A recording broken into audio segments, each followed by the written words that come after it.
Hi everyone, welcome back to evidyarthi.in. This is Varsha. तो start करते हैं हमारा next जो question था, question number 5.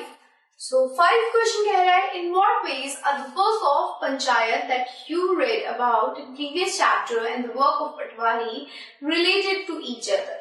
ठीक है, यहाँ पे कह रहे हैं कि जो आपने chapter 5 में पढ़ा था about पंचायत और ये जो पटवारी का काम है वो एक दूसरे से कैसे related है आपको बताना है. So देखते हैं कैसे related है. So Patwari organizes the collection of land revenue from the farmer and provide information to the government about the crops grown in an area. With this, the Panchayat finalizes strategies regarding development. It can access the resources and planning. So what is happening? देखो हमने बात करी थी जब sources of fund, जो पंचायत के fund का source था, जब हम उसकी बात कर रहे थे तो वी सॉ कि जो लैंड रेवेन्यू थी वो भी एक इम्पोर्टेंट एस्पेक्ट थी. टैक्स कलेक्ट किए जा रहे थे, लेवी किए जा रहे थे प्रॉपर्टी के ऊपर. सो लैंड भी तो एक प्रॉपर्टी का हिस्सा है. तो यहाँ से जो भी प्रॉपर्टी के हिस्से की तरफ से टैक्स आया है वो कौन कलेक्ट कर रहा है? पटवारी कर रहा है. पटवारी क्या कर रहा है? और तो और जो भी क्रॉप्स उगाया जा रहा है उस एरिया में वो भी मेंटेन कर रहा है. तो जब वो लैंड रिकॉर्ड को मेंटेन करता है तो वो साथ ही साथ टैक्स को भी मेंटेन कर रहा है. और जो पंचायत है वो कोई भी प्लानिंग करेगा, कोई भी उसको रिसोर्स की जरूरत पड़ेगी तो कौन प्रोवाइड करेगा? पटवारी करेगा. पटवारी के फंड से, पटवारी ने जो लैंड रेवेन्यू कलेक्ट किए हैं, जनरेट किए हैं, वो पंचायत के काम में यूटिलाइज होगा. This is the 5th question. Next question पे चलते हैं. Visit a police station and find out the work that police have to do to prevent crime and maintain law and order in their area, especially during festival, public meetings, etc. So आपको कह रहे हैं कि किसी भी police station में जाओ, visit करो, उन्हें पता करो कि वो क्या क्या काम करते हैं एंड कैसे वो लॉ एंड ऑर्डर मेंटेन करते हैं, स्पेशली वो वक्त जब कोई फेस्टिवल हो या कोई पब्लिक मीटिंग हो रही हो. सो यहाँ पे आप खुद जाके विजिट करोगे, मैं तो नहीं कर सकती. मतलब करने का मतलब ये आपको ही करना है, जाके पता करना है क्या करते हैं. यहाँ पे हमने क्या किया है? एक डमी कह सकते हो, डमी टाइप में आपके लिए आंसर प्रोवाइड करवाया है. सो the police does the following to prevent crime and maintain law and order in the area, especially during festival and public meetings. तो जो पुलिस है जो कि क्राइम को मेंटेन करती है, लॉ एंड ऑर्डर मेंटेन करती है, जब फेस्टिवल होती है तो ये सारे और मेजर्स लेती है, ये सारी चीजें थोड़ी ज्यादा करती है. वो सबसे पहले तो एडिशनल पुलिस फोर्स को डिप्लॉय करती है, ज्यादा पुलिस फोर्स को लेके आती है वहां पे जिस भी एरिया में वो फेस्टिवल सेलिब्रेट होने वाला है. सेकेंडली वो अपना विजिल बढ़ाती है, यानी कि जो रात में लोग घूमते रहते हैं उनके पुलिस के ऑफिसर्स, वो ज्यादा आपको देखने को मिलेंगे कि रात में कोई कुछ गलत ना करने लग जाए. They deploy quick communication techniques. Quick communication techniques को भी डिप्लॉय करवाई जाती है. ऑफिसर्स होते हैं, मोबाइल ऑफिसर्स होते हैं जो हमेशा अपने बाइक्स के ऊपर पूरे एरिया के चक्कर लगाते रहते हैं, तो they are also a mean of quick communication.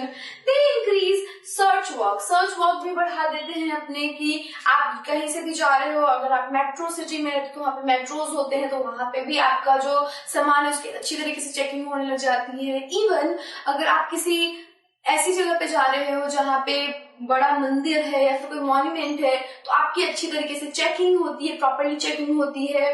तो ये सारी चीजें हमारा पुलिस करता है जब कोई फेस्टिवल या कोई पब्लिक मीटिंग होने वाली होती है. Lastly they increase the surveillance, यानी कि वो बार बार जो गश्त लगाती रहती है वो भी बढ़ा देती है एरिया के अंदर जब भी कोई मीटिंग होती है या फिर कोई फेस्टिवल आने वाला होता है. So this is your question number 6. Next question पे चलते हैं. Who is in charge of all the police station in a district? Find out. तो किसी भी डिस्ट्रिक्ट में जो इंचार्ज है वो कौन होता है? हमने देखा था कि किसी भी पुलिस स्टेशन का इंचार्ज कौन होगा? Station house officer. तो पूरे डिस्ट्रिक्ट का इंचार्ज कौन होगा? The person who is in charge of district police station is known as SP, Superintendent of Police. So the Superintendent of Police is in charge of all the police stations in a district. किसी भी district में एक superintendent of police होगा जो सभी police station का in charge होगा. This is your question number 7. Question number 8 पे चलते हैं. How do women benefit under the new law? जो हमारे हिंदू सक्सेशन अमेंडमेंट एक्ट है 2005 वाला, उससे women's को कैसे बेनिफिट हुआ, उनका कैसे भला हुआ, कैसे भला हुआ होगा? Under the new law, sons, daughters and their mother can get an equal share in the land. तो इस लॉ में ऐसा था कि सभी को इक्वल शेयर ऑफ लैंड मिलेगा, चाहे वो माँ हो, बेटी हो, बेटा हो. This law will benefit a large number of women. Now, if ever has a problem, women can always depend upon their share of land or property. कुछ भी फैमिली में प्रॉब्लम हो गई, विमेन को अब क्या है, अब वो इंडिपेंडेंट है, उनको किसी के ऊपर भी डिपेंडेंट नहीं रहना होगा. अगर उनके पास खुद की लैंड या खुद की प्रॉपर्टी होगी तो वो क्या कर सकती है, सेल्फ डिपेंडेंट हो सकती है, जिसको हम कई बार इंडिपेंडेंट भी कहते हैं. सो इस न्यू लॉ की वजह से बहुत सारे वुमेन्स को बेनिफिट होने वाला है. So please write this answer. So साथ ही साथ मैं ये भी बताना चाहती हूँ कि हमारा जो वेबसाइट है www.evidyarthi.in का, वहां पे आपको फ्री एमसीक्यूज मिल जाएंगी, प्रीवियस ईयर पेपर मिल जाएगा, आपके बुक के पीडीएफ फॉर्मेट में मिल जाएगा आपका बुक, और तो और ये जो क्वेश्चन आंसर्स है वो भी आपको वहां पे आसानी से अवेलेबल है, फ्री में अवेलेबल है. तो आप जल्दी से जाओ, चेक इट आउट करो. And this is all for this video. और अभी आप क्या करोगे, फटाफट से एमसीक्यूज करना. अगर आपको कहीं पे भी कोई डाउट है उस एमसीक्यू में, तो हमारे एमसीक्यू को भी चेक कर सकते हो. वीडियो एमसीक्यू है जिसको हम और आप मिलके सॉल्व करने वाले हैं.